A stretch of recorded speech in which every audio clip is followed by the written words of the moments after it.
Il y a une série que j'aimais bien regarder, que vous connaissez évidemment, hein, c'est la série du Trône de Fer. Alors pour ceux qui connaissent pas, eh bien c'est une ambiance médiévale fantastique. Il y a des dragons, il y a des épées, ça se tape dessus, mais pas seulement, c'est aussi une intrigue politique, puisque on a effectivement une poignée de familles qui essayent de se disputer le pouvoir et le fameux Trône de Fer. Alors dedans, on a dans un des épisodes un eunuque qui fait partie des arcanes du pouvoir, qui est en train d'échanger avec un de ses compères, et il lui dit tout simplement ceci. Il lui dit dans une pièce, tu as un roi, tu as un soldat, et tu as un prêtre.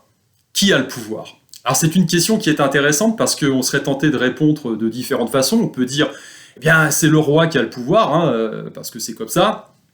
Tout le monde lui a accordé ce droit par ses capacités. On peut dire c'est le prêtre parce qu'il a la caution divine ou spirituelle, accordée par Dieu ou par les dieux. Et puis d'autres un peu plus pragmatiques diront bah non c'est le soldat tout simplement parce qu'avec l'épée, eh bien il dispose du monopole finalement de la violence physique. Et cet eunuque conclut tout simplement en disant le pouvoir est une ombre sur le mur, il est là où l'homme croit qu'il réside. Et j'ai trouvé ça assez exceptionnel. C'est pour ça que je voulais ouvrir cette vidéo par cette citation de J.R.R. Martin, qui est celui qui a inventé, le scénariste du Trône de Fer. Et je la trouve tout à fait à propos, vu la situation que nous vivons.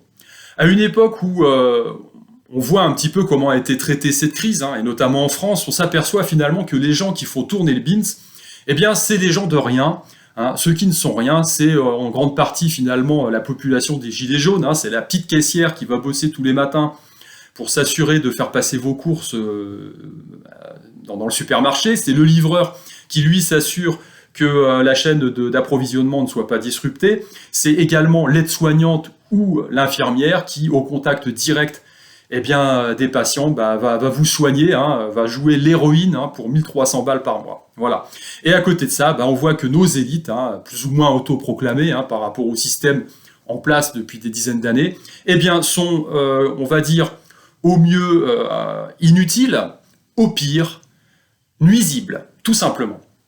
Voilà. Donc, j'ai envie de vous dire aujourd'hui, le message, c'est que finalement, le pouvoir, où réside-t-il? Qui a la légitimité du pouvoir? Quand on voit aujourd'hui que ce sont ces gens-là qui font tourner finalement le pays, on a le droit de se poser la question. Et moi, j'ai envie de vous dire tout simplement que ce qui fait la richesse d'un pays, ça n'est pas son stock d'or. Sinon, l'Espagne du XVIe siècle ne se serait pas effondrée, malgré tout le métal précieux qu'ils ont ramené à l'époque du Nouveau Monde. L'Espagne serait toujours la première puissance mondiale actuellement. La richesse d'un pays, ce n'est pas la capacité de ce pays à disposer de richesses naturelles faramineuses, sinon là, les pays africains ou le Venezuela seraient la première puissance mondiale aujourd'hui. Ce n'est même pas non plus la capacité à avoir une technologie faramineuse. Non, la richesse d'un pays, c'est tout simplement les gens qui le composent. La richesse d'un pays, c'est les gens qui composent ce pays dans un système qui leur permet de créer, de prospérer, de créer de la richesse tout simplement. Bah oui, parce que la richesse d'un pays, ça n'est pas non plus sa capacité à utiliser la planche à billets pour inonder le marché de faux dollars ou de faux euros. Sinon, le Zimbabwe serait la première puissance économique mondiale. Voilà, tout simplement. Donc, il faut vous rendre compte finalement que le pouvoir, c'est vous, parce que c'est vous qui créez la richesse d'un pays. Et encore, je le répète, c'est une équation subtile entre votre capacité à entreprendre, à créer de la valeur ajoutée, ce qui est différent finalement de la circulation de monnaie. C'est la valeur que vous créez à travers les biens et les services que vous transformez, tout simplement. Et c'est surtout être dans un cadre juridique, politique, qui vous permet justement de vous libérer. Si vous n'êtes pas dans un carcan, comme on peut l'observer dans beaucoup de pays du monde, si vous êtes une femme, par exemple, on va dire même docteur en physique nucléaire, si vous êtes en Iran, ça va être compliqué. Donc, on voit bien l'équation subtile qui peut exister entre la personne qui a cette capacité de créer de la valeur ajoutée et l'environnement juridique, politique, qui lui permet justement de s'exprimer. Et vous ne pouvez pas avoir l'un sans l'autre, c'est fondamental. Donc j'ai envie de vous dire, moi, à travers le message de cette vidéo aujourd'hui, rappelez-vous que le pouvoir, c'est vous qui l'avez parce que vous êtes vous-même créateur et vecteur de création de richesse dans un pays qui vous permet de le faire. Voilà, tout simplement.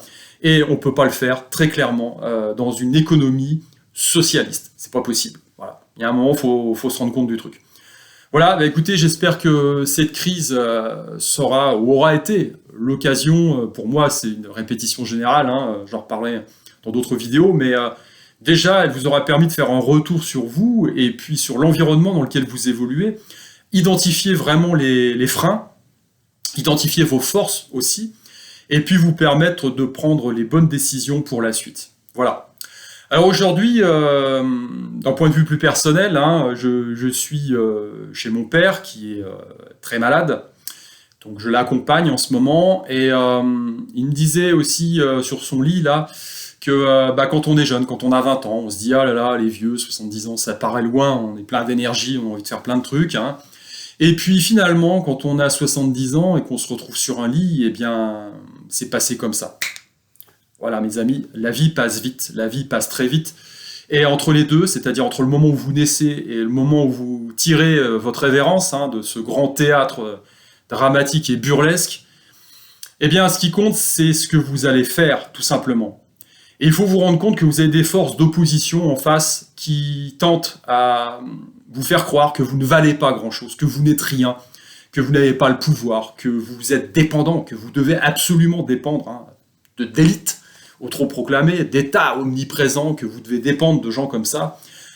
Et donc ils vous mettent dans la peur perpétuelle, ils vous invitent à rester dans votre cocon de peur parce que vous êtes dominé de cette façon-là. Donc moi j'ai envie de vous dire, la vie passe vite, il faut savoir si on a envie de la vivre, cette vie pleinement, ou alors si on a envie de la vivre en étant complètement dominé dans la peur, et puis en n'étant pas conscience hein, de ces données fondamentales dont je vous ai parlé, hein, en termes de création de richesse. Voilà.